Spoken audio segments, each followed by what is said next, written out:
नमस्कार। आप सबों का स्वागत है हमारे coaching classes time saver coaching classes में। जैसा कि मैंने पहले 2 वीडियो में बताया कि लाइव प्रोसेस क्या होता है और इसमें क्या क्या प्रक्रियाएं होती हैं। तो सबसे पहले आज हम जानेंगे कि हमने क्या पढ़ा। तो हमने ये जाना कि लाइव प्रोसेस होता क्या है। लाइव प्रोसेस क्या होता है। लाइव प्रोसेस एक जीवित प्राणी अपने जीने के लिए जिन जिन प्रक्रियाओं को करता है और उन प्रक्रियाओं से गुजरता है उसे लाइव प्रोसेस कहते हैं। जैसे न्यूट्रिशन, सर्कुलेशन,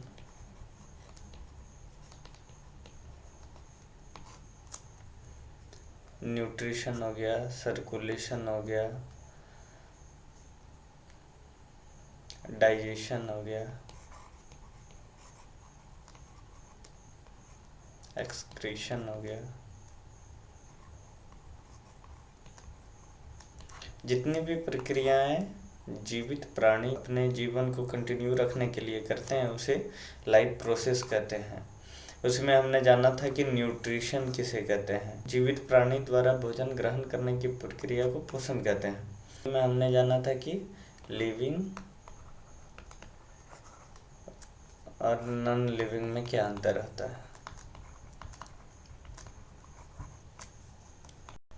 लिविंग और नॉन लिविंग में क्या अंतर होता है। तो लिविंग रेस्पिरेशन करते हैं, श्वसन करते हैं, श्वसन करते हैं, ये श्वसन नहीं करते हैं। लिविंग बींग्स मूवमेंट करते हैं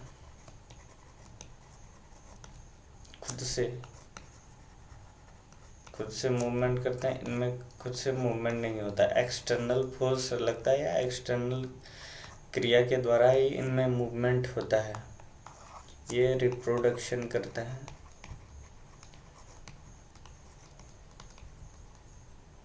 प्रजनन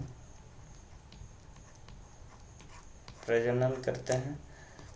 ये प्रजनन नहीं करते हैं, इनमें मेटाबॉलिक एक्टिविटीज होती है।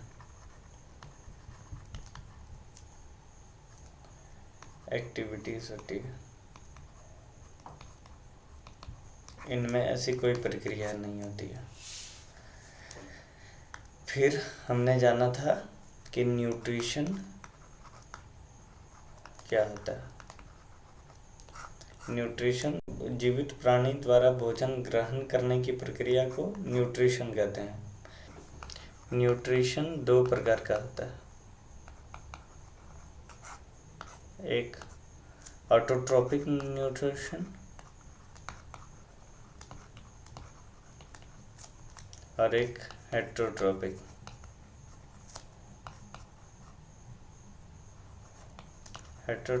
न्यूट्रिशन, इसमें ऑटोट्रोपिक मोड ऑफ न्यूट्रिशन में क्या होता है कि जीव अपना भोजन स्वयं बनाते हैं। ये किसी अपने भोजन के लिए किसी पर डिपेंड नहीं होते। और हेटरोट्रोपिक में ये अपना भोजन स्वयं नहीं बनाते हैं, ये अपने भोजन के लिए किसी और जीव पर डिपेंड होते हैं। ये डिपेंड नहीं होते हैं, ये डिपेंड होते हैं। और जो जीव ऑटोट्रोपिक मोड ऑफ न्यूट्रिशन से अपना भोजन बनाता है उसे ऑटोट्रॉप्स कहते हैं। और जो जीव अपना भोजन हेटरोट्रोपिक मोड ऑफ न्यूट्रिशन से बनाते हैं उसे हेटरोट्रॉप्स कहते हैं। ऑटोट्रॉप्स में हो गया प्लांट, ग्रीन प्लांट, एल्गी जो प्रकाश संश्लेषण की प्रक्रिया करते हैं। और हेटरोट्रॉप्स में हो गया ह्यूमन।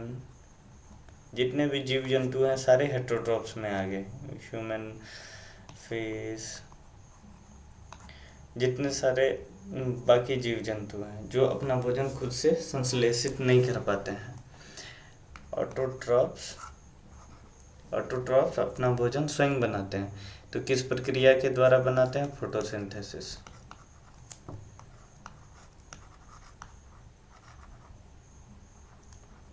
फोटोसिंथेसिस के द्वारा बनाते हैं। पेड़ पौधों में फोटोसिंथेसिस की प्रक्रिया होती है। फोटोसिंथेसिस क्या होता है कि सूर्य की उपस्थिति में पौधों द्वारा क्लोरोफिल की सहायता से भोजन बनाने की प्रक्रिया को फोटोसिंथेसिस कहते हैं, प्रकाश संश्लेषण कहते हैं।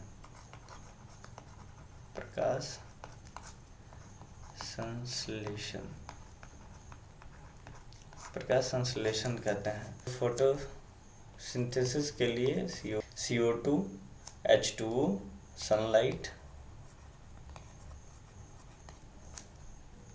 क्लोरोफिल की उपस्थिति में सूर्य के प्रकाश द्वारा वायुमंडल से CO2 लेकर और जड़ से H2O लेकर, वाटर इसमें मिनरल्स भी होते हैं। वाटर और मिनरल्स भी होते हैं। इनकी सहायता से C6H12O6, जिसे कार्बोहाइड्रेट कहते हैं,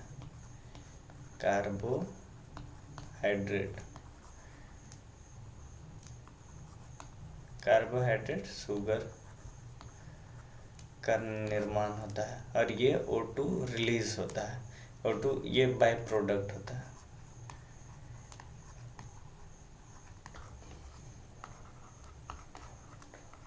फोटोसिंथेसिस के लिए क्या क्या रॉ मटेरियल चाहिए?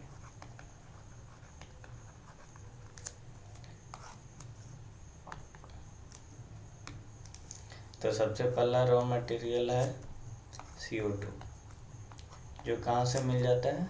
एनवायरनमेंट से, पर्यावरण से मिल जाता है। पर्यावरण से हमें CO2 मिल जाता है। फिर चाहिए H2O, वाटर, जो रूट से मिल जाता है, जड़ से मिल जाता है। फिर हमें क्या चाहिए? सनलाइट, सन से मिल जाता है। फिर क्या चाहिए? क्लोरोफिल,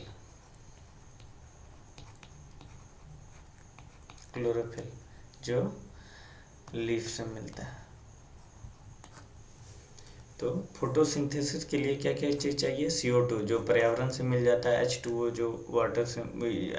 जो जड़ से मिल जाता है, फिर सनलाइट, सन से मिल जाता है, और क्लोरोफिल लीफ में पाया जाता है। सिग्निफिकेंस मैंने बताया था कि ये O2 CO2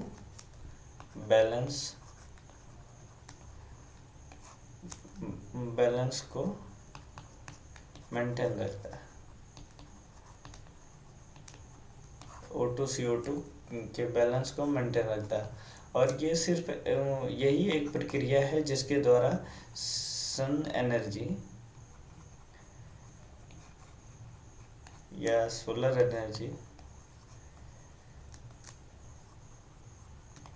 हमारे बॉडी के अंदर प्रवेश करता है। हमारे भोजन प्रक्रिया में शामिल होता है सोलर एनर्जी, बस इसी प्रक्रिया के द्वारा। अब हम आते हैं heterotrophic mode of nutrition. Heterotrophic mode of nutrition में मैंने क्या बताया? जिसमें जीव अपने भोजन के लिए, अपने न्यूट्रिशन के लिए किसी और पे डिपेंड रहता है। किसी और पे डिपेंड रहता है। तो ये हो गया हेटरोटॉपिक मोड ऑफ न्यूट्रिशन, विषमपोषी पोषण। The mode of nutrition in which an organism takes food from another organism is called heterotrophic nutrition. Nutrition पोषण की वह प्रक्रिया जिसमें कोई जीव अपने भोजन के लिए किसी और पर निर्भर होता है या किसी और प्राणी से अपना भोजन ग्रहण करता है, उसे हेटरोटॉपिक मोड ऑफ न्यूट्रिशन कहते हैं। जैसे टाइगर हो गया, ये अपने भोजन के लिए किसी और जानवर पर निर्भर होता है, उसका शिकार करेगा तभी अपना इसे भोजन मिलेगा, इसीलिए इसे हेटरोट्रॉपिक मोड ऑफ न्यूट्रिशन कहते हैं।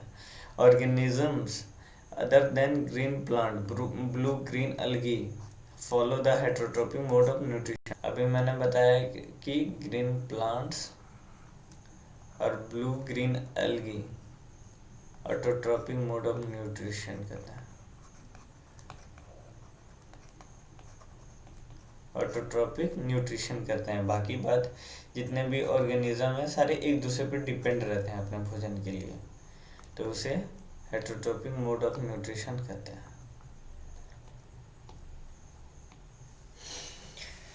Heterotrophic nutrition can be further divided into 3 types: saprophytic nutrition, holozoic nutrition and parasitic nutrition.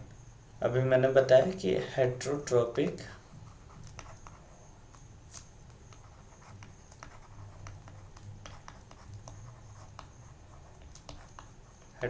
Nutrition जो होते हैं वो 3 प्रकार के होते हैं। पहला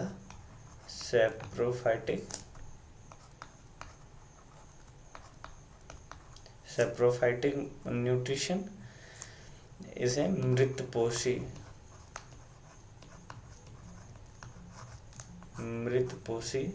भी कहते हैं, मृतपोषी न्यूट्रिशन भी कहते हैं।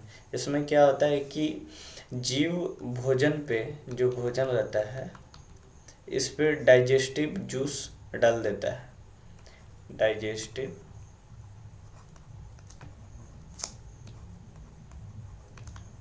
डाइजेस्टिव जूस पहले डाल देता है, जिससे कि ये भोजन पहले यहीं पे डाइजेस्ट हो जाए, बाहर में ही डाइजेस्ट हो जाए, उसके बाद इसको अपने अंदर ले लेता है।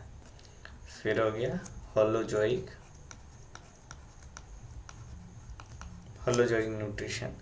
इसमें क्या होता है कि पहले भोजन को अंदर लिया जाता है, पहले भोजन को अपने अंदर लिया जाता है, उसके बाद उसका डाइजेशन होता है। इस प्रक्रिया को कहते हैं होलोजोइक मोड ऑफ न्यूट्रिशन। उसके बाद आता है पैरासिटिक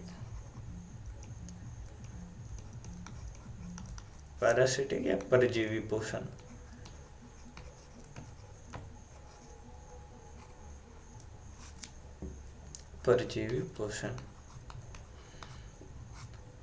ये किसी के बनाए हुए भोजन पे डिपेंड होता है। तो जैसे मैंने बताया कि हेटरोट्रॉपिक मोड ऑफ न्यूट्रिशन, इसमें क्या होता है, the mode of nutrition in which an organism takes food from another organism is called heterotrophic mode of nutrition. कोई भी जीव अपने भोजन को दूसरे जीव से ग्रहण करता है। Organisms other than green plants blue green अलगी follow the heterotrophic mode of nutrition. Green plant और ब्लू ग्रीन अलगी को छोड़कर सारे जीव जो हैं वो विषमपोषी पोषण करते हैं, किसी और पर डिपेंड नहीं रहते। ये ब्लू ग्रीन अलगी और ग्रीन प्लांट ऑटोट्रॉपिक न्यूट्रिशन करते हैं, अपना भोजन स्वयं बनाते हैं। Heterotrophic nutrition can be further divided into 3 types: saprophytic nutrition, holozoic nutrition and parasitic nutrition. फिर आता है सैप्रोफाइटिक न्यूट्रिशन, मृतपोषी पोषण। मृतपोषी पोषण, in saprophytic nutrition the organism secretes the digestive juice on the food. मैंने अभी बताया कि इस सैप्रोफाइटिक में क्या होता है, मृतपोषी पोषण में क्या होता है, फूड पर पहले डाइजेस्टिव जूस डाल दिया जाता है। फूड पर पहले डाइजेस्टिव जूस डाल दिया जाता है, जब ये इसका डाइजेशन हो जाता है फिर इसको अपने अंदर ग्रहण किया जाता है। The food is digested while it is still be ingested. The digested food is then ingested by the organism. और जब खाना पूरा डाइजेस्ट हो जाता है उसके बाद उसको अपने अंदर लिया जाता है। लेकिन होलोजोइक में क्या होता है कि पहले ग्रहण किया जाता है, फिर उसका पाचन किया जाता है। All the decomposers follow saprophytic nutrition. Some insects like house flies also follow the mode of nutrition. जितने भी डिकम्पोजर्स होते हैं सारे सैप्रोफाइटिक मोड ऑफ न्यूट्रिशन का पालन करते हैं।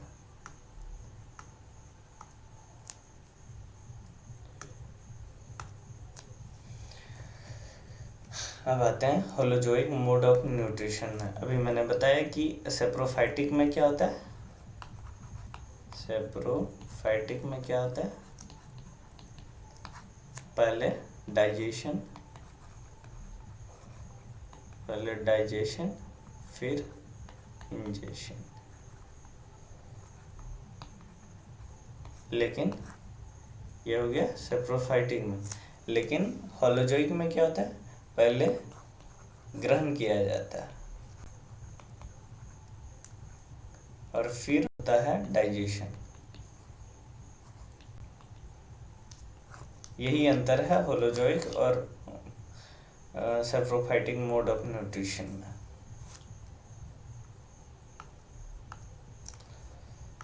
तो अभी मैंने क्या बताया, holozoic mode of nutrition. In holozoic nutrition the digestion happens inside the body of the organism.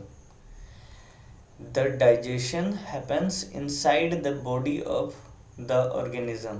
Digestion जो है, पाचन जो है, शरीर के अंदर होता है, बॉडी के अंदर, inside the body. After the food is ingested most of the animals follow the mode of nutrition. Holozoic nutrition 3 प्रकार के होते हैं, एक हर्बीवोरस, कार्निवोरस और ओमनिवोरस। हर्बीवोरस हो गया शाकाहारी,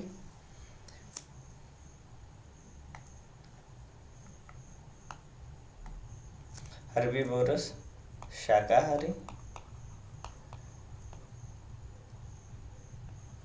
हर्बीवोरस शाकाहारी, कार्निवोरस मांसाहारी और ओमनिवोरस सर्वाहारी। मतलब herbivorous organisms that feed on plants, जो सिर्फ पेड़ पौधे को खाते हैं, घास, पेड़ पौधे, जैसे जेब्रा हो गया, बकरी होगी, गाय होगी। और ये carnivorous organisms that feed on other animal organisms, जो सिर्फ दूसरे एनिमल्स पे ही डिपेंड रहते हैं, भोजन उनका कोई दूसरा एनिमल ही होता है, मांसाहारी, मांस ही खाते हैं, उसे मांसाहारी कहते हैं।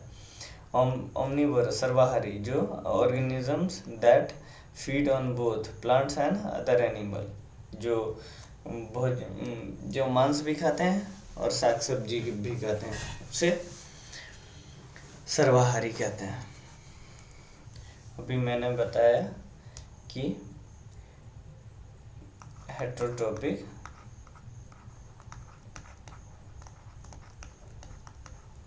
हेटरोट्रोपिक न्यूट्रिशन 3 प्रकार के होते हैं,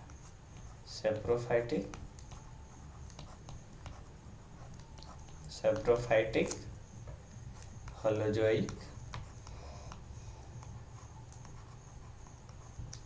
और ये पैरासिटिक। तो होलोजोइक, फिर मैंने बताया कि ये होलोजोइक फर्दर 3 पार्ट्स में डिवाइड होता है। ये हो गया हर्बीवोरस,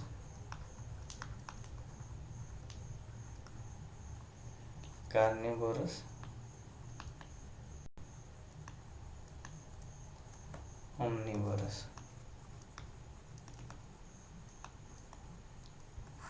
ये शाकाहारी, मांसाहारी और ये सर्वाहारी। फिर पैरासिटिक न्यूट्रिशन में ऑर्गेनिजम्स विच लिव्स इनसाइड और आउटसाइड अदर ऑर्गेनिज्म, जो किसी और जीव पर रहते हैं, जिसे होस्ट कहा जाता है, and derives nutrition from it is known as parasites, and this type of mode of nutrition is called parasitic nutrition, for example cuscuta, अमरबेल, लीच, ये लीच, कसकट्टा, अमरबेल, टिक्स, लाइस, जितने भी होंगे वो किसी और जीव पर रहते हैं, या तो बाहर या अंदर, और उसी से अपना न्यूट्रिशन करते हैं। जिस जीव पे ये रहते हैं उसे होस्ट कहा जाता है और इसे पैरासाइट कहा जाता है।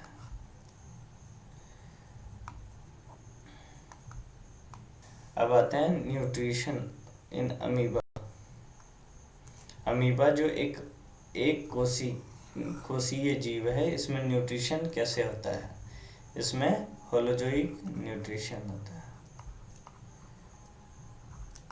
इसमें होलोजोइक न्यूट्रिशन होता है। मैंने क्या बताया कि holozoic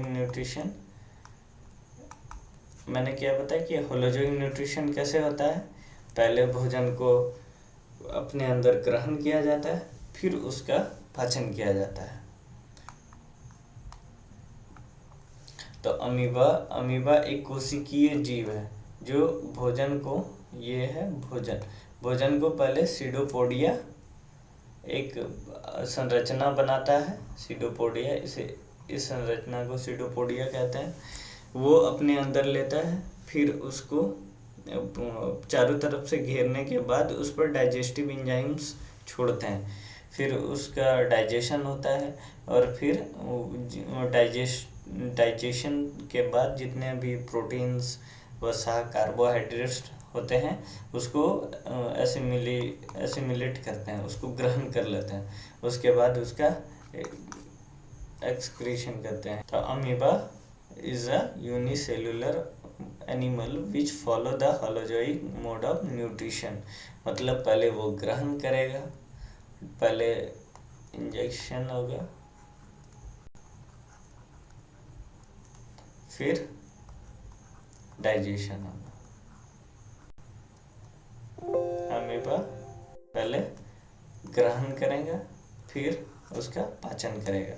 amoeba is a unicellular animal which follow the holozoic mode of nutrition. The cell membrane of amoeba keeps on protruding into pseudopodia. वो pseudopodia जैसा आकार बना लेता है, फिर उस पर डाइजेस्टिव एंजाइम छोड़ते हैं, फिर जब वो भोजन डाइजेस्ट हो जाता है तो उसको ग्रहण कर लेता है, फिर उसे छोड़ देता है।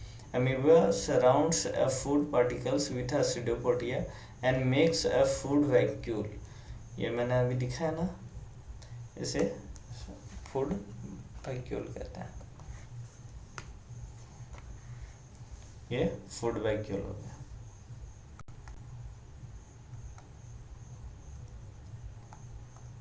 ये फूड वैक्यूल हो गया, फूड वैक्यूल। ये फूड वैक्यूल हो गया, ये वाला part.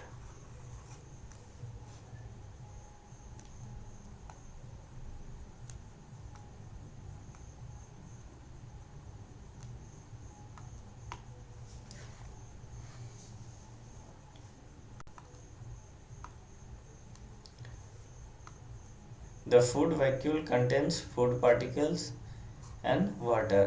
Digestive enzymes are secreted in food vacuole and digestion take place. मैंने क्या बताया कि digestive enzymes जो है food vacuole में secrete किया जाता है and digestion होता है, पाचन होता है. After that digested food is absorbed from the food vacuole. Finally the food vacuole moves near the cell membrane and undigested food is expelled out. जितने भी डाइजेस्टेड फूड है उसको एब्जॉर्ब कर लिया जाता है, और जितना अनडाइजेस्टेड है उसे बाहर फेंक दिया जाता है. क्या बताया मैंने? Amoeba is a unicellular animal which follow the holozoic mode of nutrition. In holozoic nutrition digestion of food follow after the injection of food. मैंने क्या बताया? पहले ग्रहण किया जाता है, फिर डाइजेशन किया जाता है. Digestion take place inside the body of organism. जीव के अंदर होता है। Holozoic nutrition happens in 5 steps: ingestion, digestion, absorption, assimilation and egestion. Steps क्या होते हैं होलोजोइक?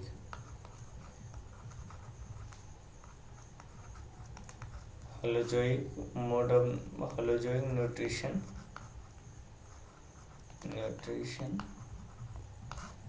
होलोजोइक न्यूट्रिशन के स्टेप्स क्या क्या होते हैं? पहला, ग्रहण,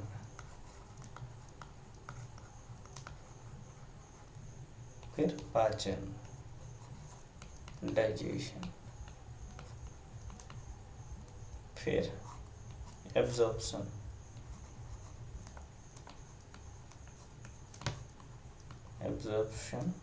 फिर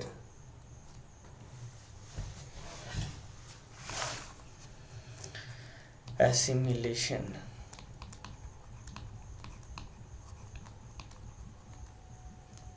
और एसिमिलेशन के बाद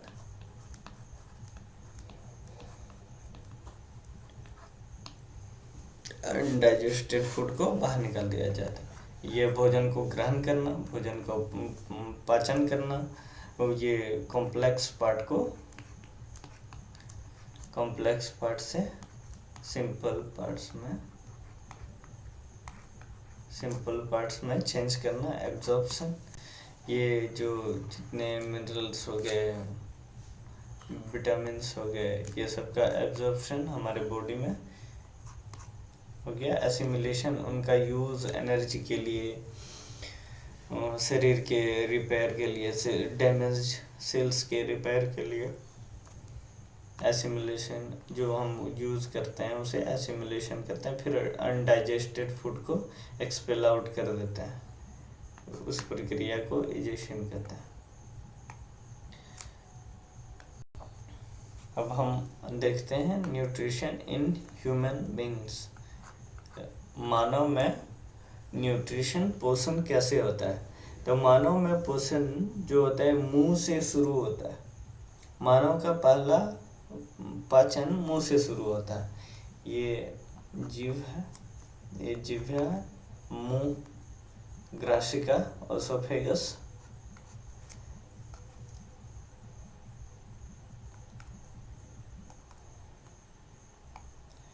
ये ग्रासिका हो गया, ओसोफेगस, ये स्टोमक या आमाशय, क्षुद्रांत, छोटी आंत, स्मॉल इंटेस्टाइन, लार्ज इंटेस्टाइन, बृहदांत, ये एनस हो गया, गुदाद्वार, परिशेषिका, अपेंडिक्स, पैनक्रियाज, अग्नाशय, लीवर, यकृत, पित्त नली, बाइल डक्ट, गॉल ब्लाडर, पित्ताशय, और ये डायफ्राम। तो अब हम जानेंगे कि कैसे भोजन हमारे शरीर के अंदर पचता है। तो भोजन की प्रक्रिया, भोजन हम यहाँ से मुख से लेते हैं, उसके बाद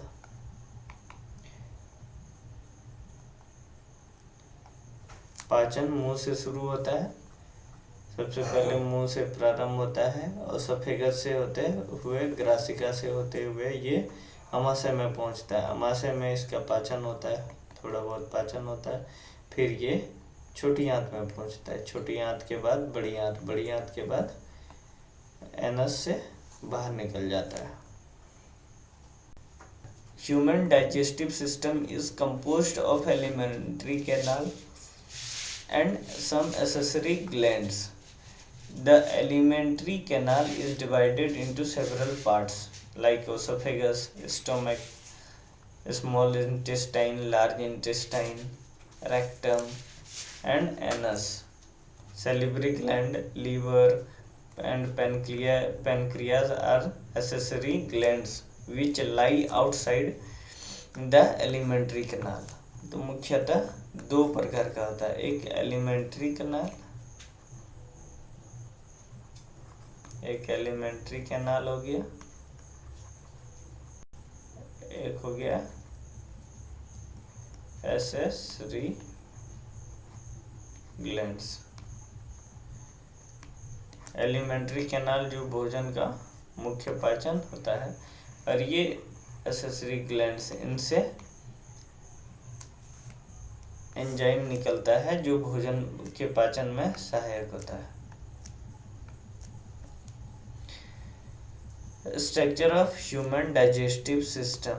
ह्यूमन डाइजेस्टिव सिस्टम का स्ट्रक्चर कैसा होता है, अब हम ये alimentary canal, it comprises mouth, esophagus, stomach, small intestine and large intestine.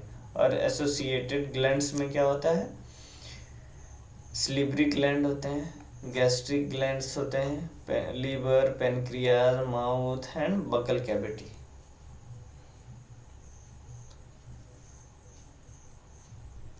इस ग्राफिक में हम अच्छे से देखते हैं, भोजन जब ये एसोफेगस से स्टोमक में पहुंचता है, फिर स्टोमक से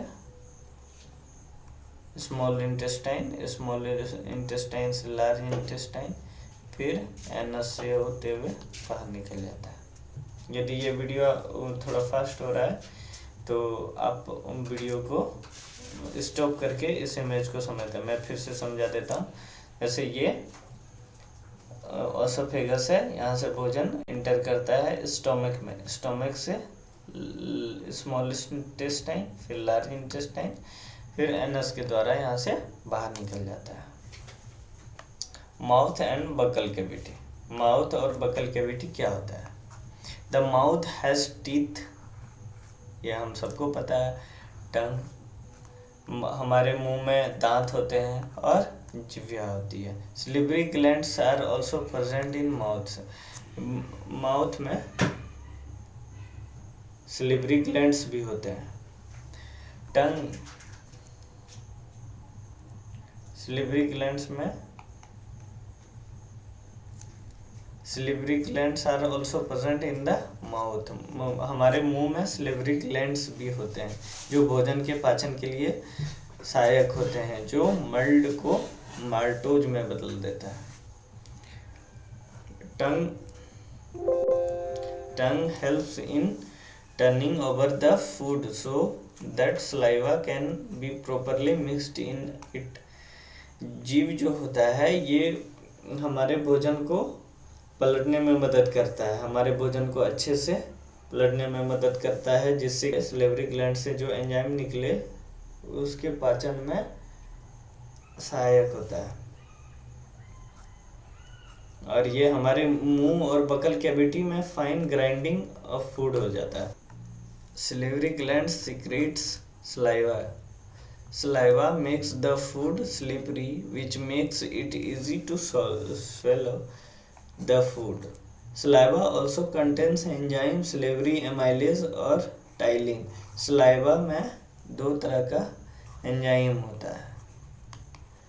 सलाइवा में दो तरह का एंजाइम होता है, एमाइलेज और टाइलिन।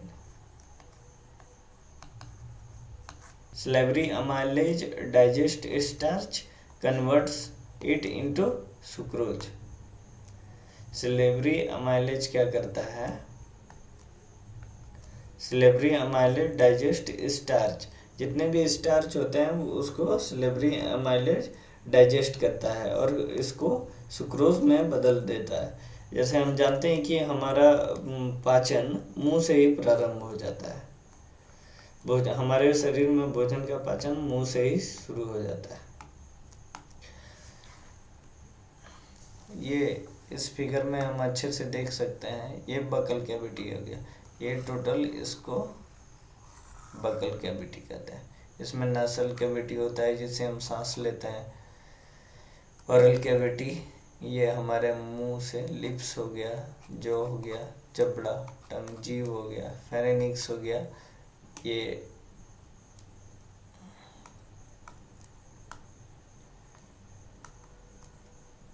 फेरेनिक्स हो गया। ये नसल कैविटी और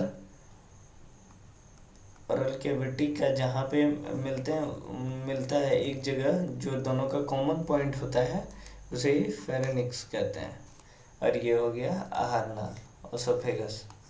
तो ये यहाँ पे जितनी भी प्रक्रियाएं होती है इसे माउथ और बकल कैविटी कहा जाता है। दांत, दांत का क्या काम है?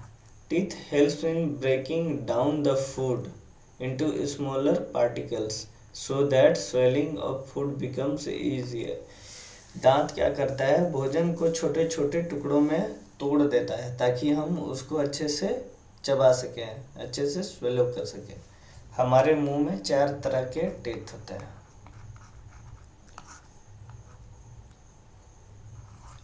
इंसीजर,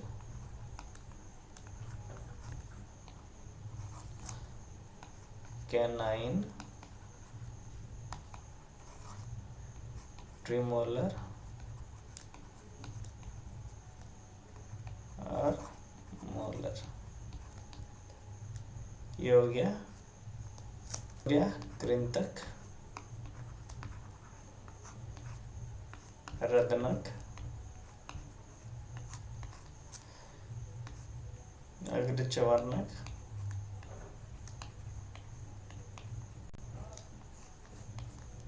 और ये चवर्णक। इंसीजर को कृंतक कहते हैं, कैनाइन को रदनक, प्रीमोलर अग्रचवर्णक और मोलर चवर्णक। 4 तरह के दांत होते हैं। 4 तरह के।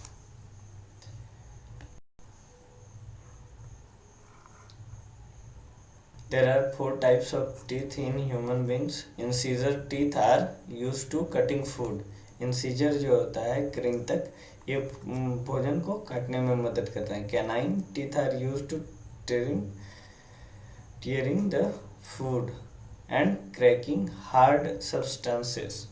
जो कठोर चीज होते हैं, कठोर पदार्थ होते हैं, उसको तोड़ने के लिए रत्न का प्रयोग किया जाता है, कैनाइन का प्रयोग किया। Premolars are used for the coarse grinding of food.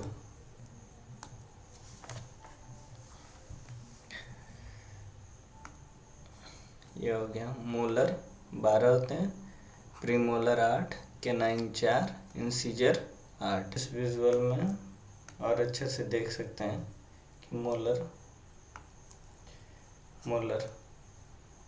Premolar, canine, incisor ये कैसे होता है। तो हमने आज क्या क्या पढ़ा?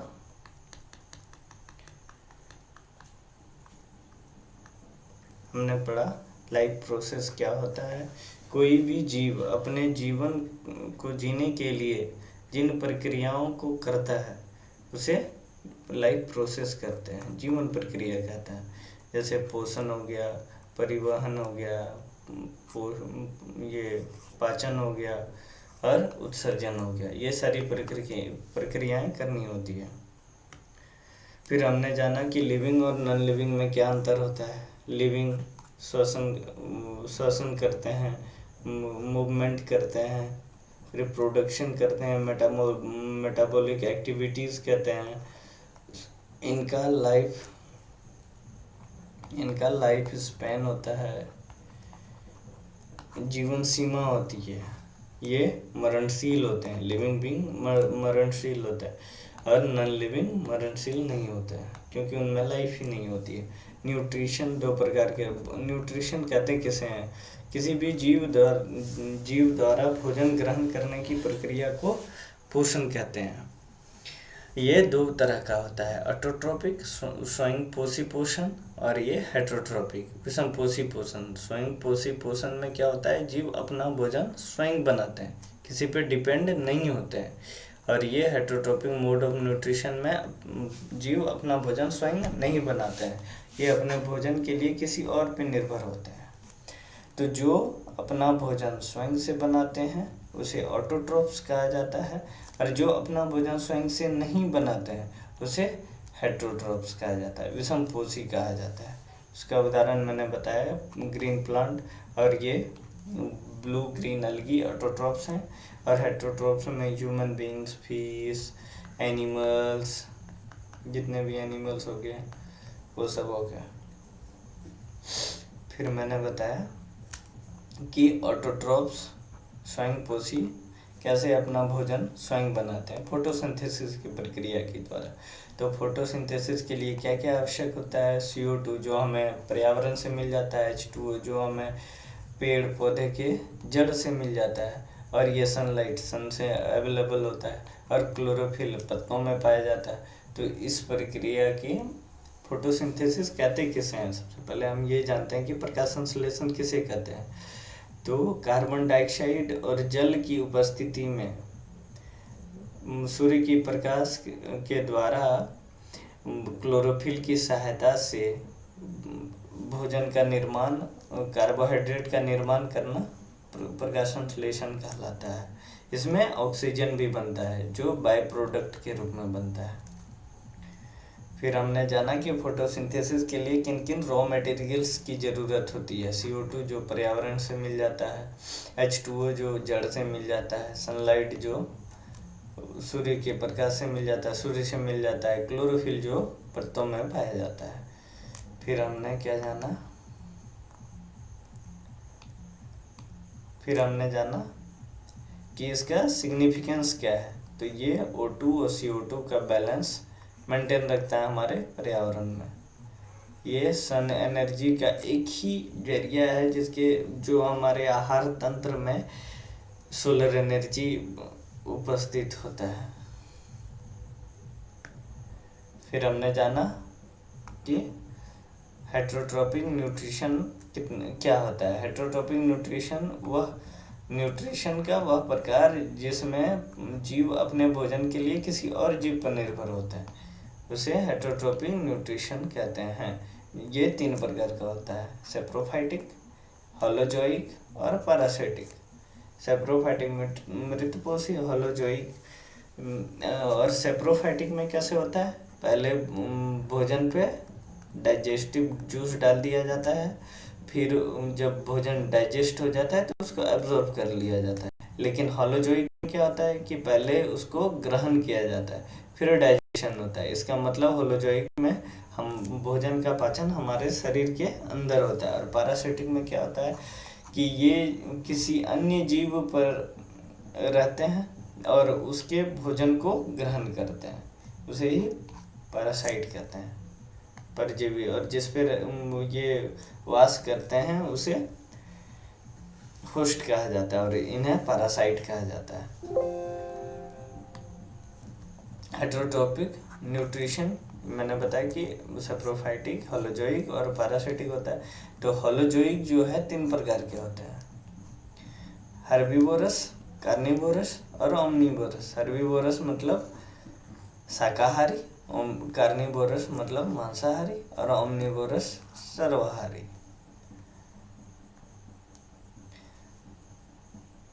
होलोजोइक का स्टेप्स क्या क्या है?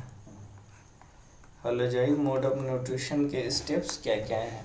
पहले वो भोजन को ग्रहण करता है, फिर पाचन करता है, फिर उसको एब्जॉर्ब करता है, फिर उसके जितने भी न्यूट्रिएंट्स हैं उसे अपने शरीर के अंदर ग्रहण करता है, फिर एक्सक्रीशन होता है। उसके बाद बताया कि डाइजेशन इन ह्यूमन। पहले अमीबा में बताया, अमीबा में कैसे होता है? अमीबा में कैसे होता है कि ये भोजन है। तो पहले अमीबा क्या करता है? ऐसे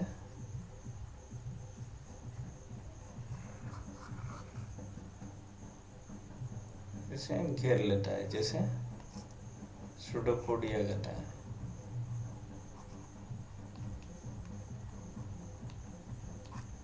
घेर लेता है, फिर इस पर डाइजेस्टिव जूस छोड़ता है। ये जब भोजन डाइजेस्ट हो जाता है फिर उसे ग्रहण कर लेता है, फिर उसे शरीर के अंदर ग्रहण कर लेता है। तो ये भी क्या करता है? होलोजोइक।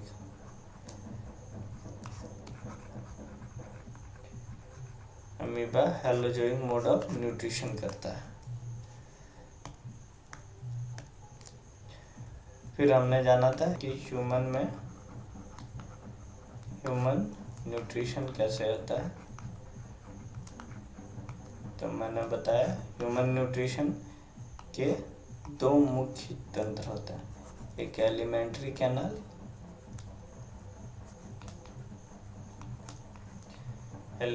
कैनाल, जिसमें ओसोफेगस हो गया, जिसे हिंदी में ग्रासिका कहते हैं, ग्रासिका, ओसोफेगस, अमाशय और इंटेस्टाइन।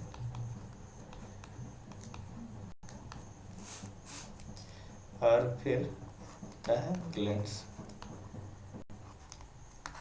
जो मानव शरीर में पाचन जो होता है मुंह से ही शुरू होता है,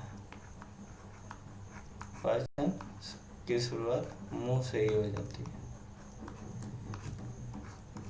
माउथ और बक्कल कैविटी में, फिर ओसोफेगस में वो जाता है, फिर ओसोफेगस से पेरिस्टाल्सिस मूवमेंट के जरिए स्टोमक तक पहुंचता है आमाशय के द्वारा, आमाशय में फिर पाचन होता है, फिर आमाशय से छोटी आंत में, छोटी आंत से बड़ी आंत में, बड़ी आंत से फिर इसको बाहर एक्सपेल आउट किया जाता है, बाहर फेंक दिया जाता है अनडाइजेस्टेड फूड। अब इससे आगे हम अगले क्लास में जानेंगे, तब तक के लिए